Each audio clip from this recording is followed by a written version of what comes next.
Polsky. I'm Karthik Aurora, and this is my friend Jamie. We're going to be doing a podcast over tribalism, and obviously we are different races, so we're going to speak on how us being different races has impacted our friendship and the kind of obstacles we've gone through, things we can relate on, stuff like that. So Jamie, why don't you introduce yourself a little bit? Who are you? What school do you go to? What's your ethnicity? All right. Well, first of all, I just wanted to say thank you for having me. Of course. I'm glad you come on. This has been such a pleasure working with you on this project. My name's Jamie, like he said earlier. I am also a sophomore in college. I go to Mercer University, and I'm studying political science and studies. Okay. And what's your ethnicity? My mom's side is of Jamaican origin. My mom was born in Jamaica, and my dad was born here. And both my parents are black. So I'm kind of in a similar boat as you. My dad's from India, and my mom is from America. So we're both mixed. And so, in a sense of like what I'm doing my project on, those are two different tribes coming together. You know, for me, it's like the American tribe and the Indian tribe coming together. And I'm sure my parents have gone through a lot of difficulties with their ethnicities, you know, coming together. And the Jamaican tribe, a Jamaican ethnicity, and your African American ethnicity, and I'm sure your parents have gone through things as well. But for us, do you think that like as the second generation? Yeah. But do you think that for us being you're being black and me being white, and us having different skin tones, do you think that's affected us in any kind of way, affected our friendship in some kind of way, or how do you think that affects you? I mean, sure, yeah.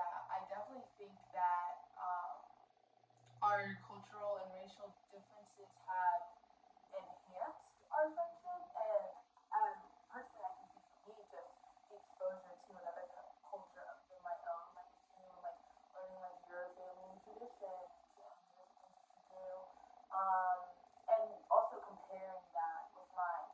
I think a big thing with us and something that's really interesting about our like friendship and a big point of like what we talk about is kind of like an us versus them. And I feel like even though we have, we have different backgrounds, like ethnically, we're still able to be like, oh, us versus like the Americans, like the real Americans. And I feel like that shared experience of having a somewhat mixed heritage, somewhat mixed background, has been a point of mutual understanding and connection from us. I definitely think that just based on the fact that both of our parents come from different cultures, we're able that's some common ground between us, even though it's technically different. That we're two different ethnic races. Because we're both mixed, we have some common ground. We can come under, and like you said, us versus them. So yeah, definitely. We do come from two very different ethnicities, though. Two totally different cultures. I'm raised in a more Indian household, and you're raised in a more, would you consider more African American or more Jamaican household? I'd say probably more Jamaican influence. Yeah. Okay. So like with the food you eat, with the traditions that you hold. Okay. I will say though, like, so this is also like a uniquely us thing, but there's like a lot of Indians in Jamaica. So I remember one time someone said one of my other Jamaican friends said the word "cool" around you, and in Jamaican culture, it's kind of just a term that's like been assimilated, and they say it all the time. But to you, hearing it as an Indian American, a first generation Indian American sitting in an American costume, it was like, whoa, like she really went there, like with a derogatory term. And so, if you just want to talk about, like, so that's like an instance where us being different ethnicities that we took what was one single word that can be taken two different ways. Yeah, exactly. So yeah, I'm sure there are a lot of instances in our friendship where there are these little things that you might think that I'm encroaching on your tradition or how you view the world from your ethnicity, and I I think that you're encroaching on me from my ethnicity or my viewpoint. Yeah, for sure. Now I want to touch on our differences from our parents' differences. So as second generation immigrants, how are our differences different from our Like parents' their differences, experience. their experiences?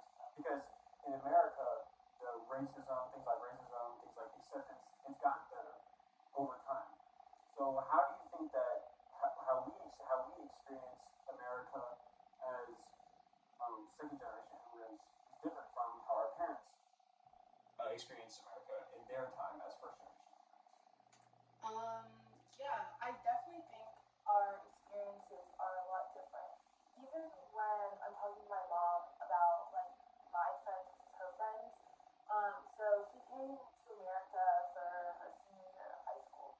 So she only spent 1 year of regular school here. But in high school, like, and this her experience growing up, like the races, different backgrounds, and she was in New York, so there was a lot of different cultures. They didn't mix. Like literally like their race, like their nationality, like that was their tribe, and they stuck together.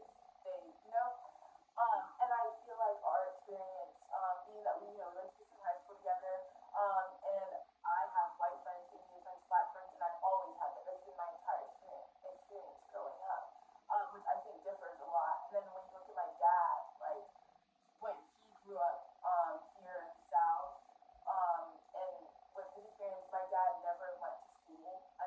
Before in college, he never went to school with a white person ever.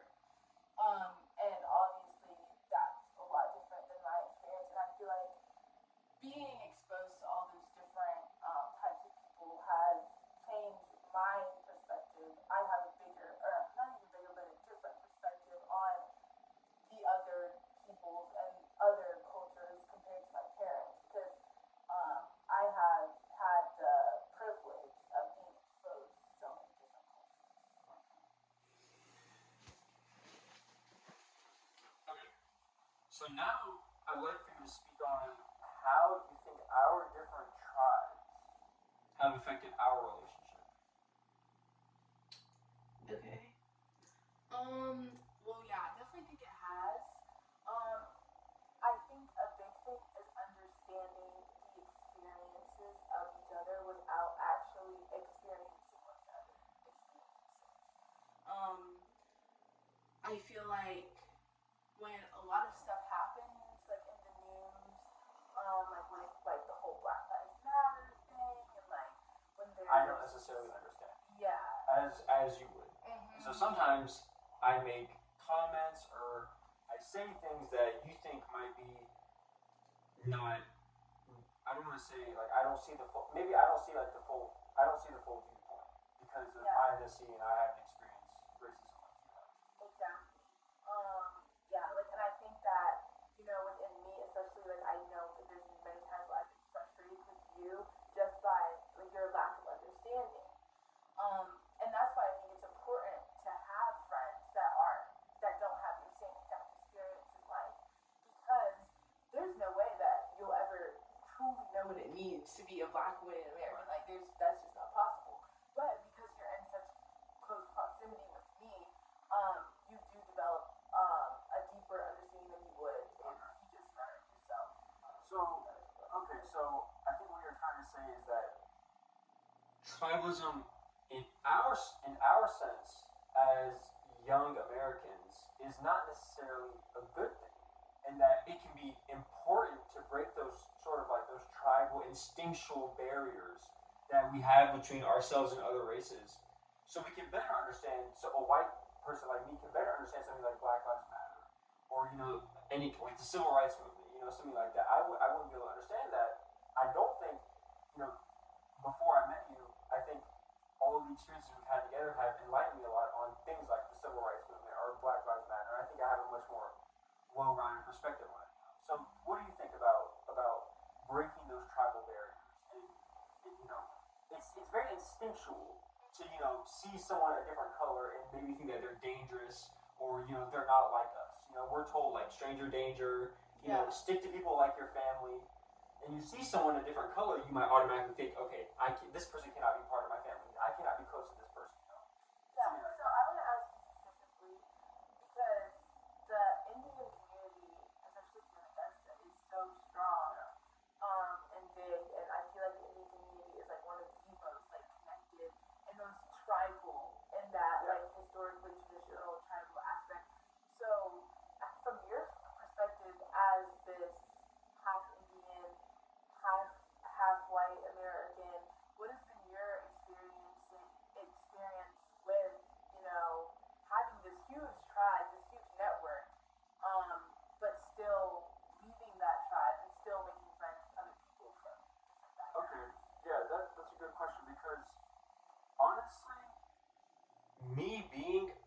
fair-skinned person, I look white to a normal person. Most people would not think that I'm Indian. I will say that, kind of like to bounce off your question, when I go to Indian functions, I can definitely feel a kind of exclusivity on my part. Like you feel excluded. Correct. Correct. From the Indian people, and I think it's because a lot of times Indian people have been kind of trained with this mindset to bond together, stick together. I have a friend that I go to school with, and she's always telling me, you can't trust anybody.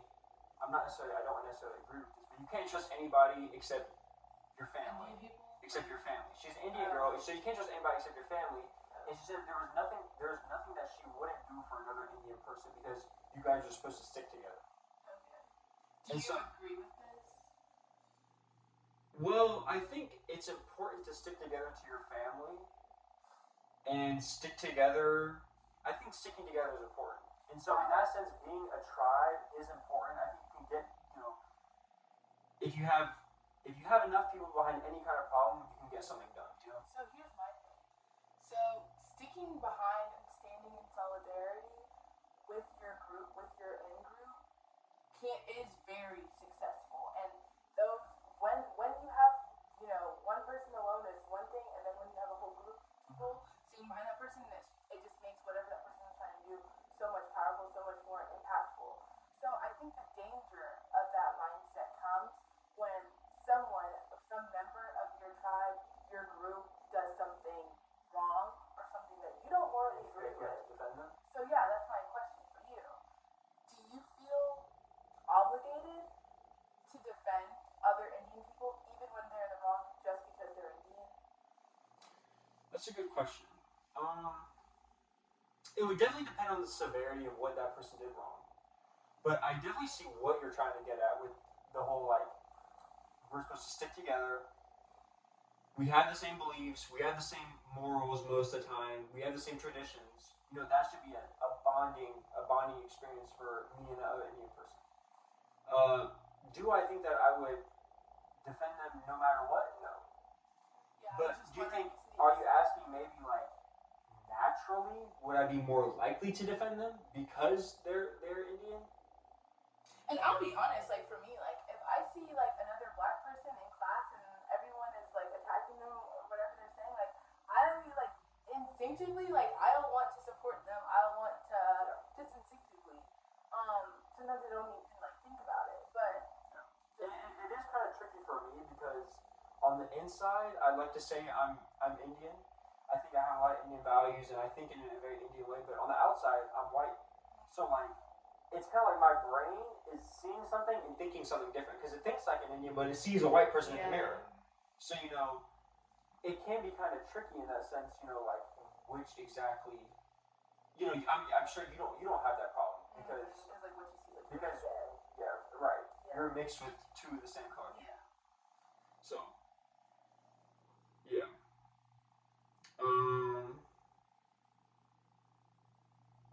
So I think we can agree that tribalism is a good and bad thing. And there are some good things, community. There's no such thing as a one-man army, sharing experience, of course, all these kind of things. There are also bad things, which I think you and I have overcome. And we've overcome a lot of differences over the past 2 years of us being good friends. We've overcome a lot. We've argued a lot. We've discussed a lot. We've discussed a lot. We've learned a lot about each other, and I think because of breaking these tribal instinctual barriers that we have up, I think we're both more well-rounded people. Oh, 100%. Thank you, Jamie, for coming on. Thanks for having me. I'm so glad you could come on.